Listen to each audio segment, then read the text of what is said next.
are going to learn English grammar. New concept, new thing. See what is new today. When new is one sentence is there, just simply change this sentence into indirect speech.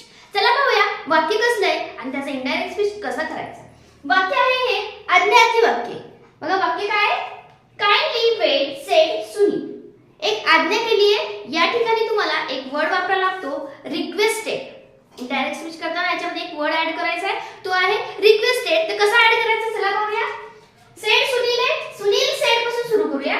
Sunil येणार, नंतर सुनील म्हणतोय काय म्हणणार आहे? Sunil said kindly wait. तर आपल्याला काय करायचंय? सुनील कशी करतोय तो रिक्वेस्ट? काइंडली करतोय, म्हणजे पोलाइटली त्या ठिकाणी आपल्याला वापरावं लागणार आहे. कशी करतोय? काइंडली करतोय. सुनील पोलाइटली काय करतोय? रिक्वेस्ट आपल्याला ऍड करायचा आहे word. Sunil politely request to wait, म्हणजे ऑप्शन नंबर 2